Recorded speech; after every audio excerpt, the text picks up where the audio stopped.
உடல் உறுப்பு தானம் பெறுவதில் தொடர்ந்து 3 ஆண்டுகளாக தருமபுரி மருத்துவக் கல்லூரி மருத்துவமனை முதலிடம் பிடித்து வருகிறது. இது குறித்த ஒரு செய்தி தொகுப்பு. தருமபுரி அரசு மருத்துவக் கல்லூரி மருத்துவமனைக்கு உள்நோயாளிகள் மற்றும் புறநோயாளிகளாக நாள்தோறும் 3000த்திற்கும் மேற்பட்டோர் சிகிச்சைக்காக வந்து செல்கின்றனர். இந்நிலையில் தமிழ்நாடு அரசு எடுத்து வரும் பல்வேறு முயற்சிகள் மற்றும் விழிப்புணர்வு காரணமாக உடல் தானம் பெறுவதில் தருமபுரி அரசு மருத்துவக் கல்லூரி மருத்துவமனை சாதித்து வருகிறது. தருமபுரி அரசு மருத்துவக் கல்லூரி மூலியமாக கிட்டத்தட்ட ஒரு 136 பேர் உயிர் வாழ்ந்துட்டு இருக்காங்க, நல்லபடியாக இருக்காங்க. இது ஒரு பெரிய அரிய செயல் அண்ட் மிகவும் சிறந்த செயல். இது நம்மளுக்கு இதற்காக நம்மளோட தமிழக அரசும் எல்லா வகையான உதவிகளும் பண்ணிக்கிட்டு இருக்கு. இந்த ஆர்கன் ரெட்ரிவலுக்காக வேண்டி தேவைப்படுற எல்லா உபகரணங்கள் எல்லா இதுவுமே நம்மளோட தமிழ்நாடு அரசு காப்பீட்டு CMCHS மூலியமா கிடைச்சிட்டு இருக்கு. நமக்கு 2022ஆம் ஆண்டு ஒருவர் மட்டுமே உடல் உறுப்புகளை தானம் செய்திருந்தார்.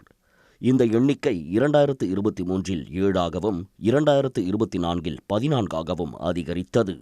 2025ஆம் ஆண்டில் தற்போது வரை 11 பேர் என மொத்தம் 32 பேர் உடல் உறுப்புகளை தானமாக கொடுத்துள்ளனர். இதன் மூலம் 136 பேருக்கு மாற்று உறுப்புகள் பொருத்தப்பட்டு புது வாழ்வு கிடைத்துள்ளது. விபத்தில் மூளைச்சாவு அடைந்த பிறகு மற்றவர்களுக்கு வாழ்வளிக்கும் வகையில் உறுப்பு தானம் செய்தவர்களின் உடல்கள் பிரேத பரிசோதனைக்கு பிறகு உறவினர்களிடம் ஒப்படைக்கப்படுகிறது. அப்போது இங்கு பணியாற்றும் மருத்துவர்கள், செவிலியர்கள் உள்ளிட்ட அனைவரும் நீண்ட வரிசையில் வந்து உடலுக்கு மலர் தூவி மரியாதை செலுத்துகின்றனர். கடந்த 3 ஆண்டுக்கு முன்னாடி பெரிய விழிப்புணர்வு இல்லாமல் இருந்தது. தமிழகத்தில் நம்ம CM அவர்கள் ஒரு உத்தரவு பிறப்பித்தார். உடல் உறுப்பு தானம் யாரெல்லாம் அரசு மருத்துவமனையில் பண்ணுறாங்களோ அவங்களுக்கு உரிய அரசு மரியாதையுடன் அவர்களோட உடல்கள் தகனம் செய்யணுன்ட்டு இந்த விழிப்புணர்வு மேலும் போனதுனால பலரும் இந்த உடல் உறுப்பு தானத்தை குடும்பத்தினருடன் சேர்ந்து விழிப்புணர்வு ஏற்பட்டு உடல் உறுப்பு தானம் பண்ணிட்டு வராங்க. உடல் உறுப்புகளை தானம் பெறுவதைப் போலவே உறுப்பு மாற்று அறுவை சிகிச்சைக்கான வசதிகளையும் இந்த மருத்துவமனையிலேயே ஏற்படுத்த வேண்டும் என்பதே பொதுமக்களின் கோரிக்கையாக உள்ளது. அரிய வகை நெல்லிக்கனியை மட்டும் கொடையாக வழங்க மாட்டோம்.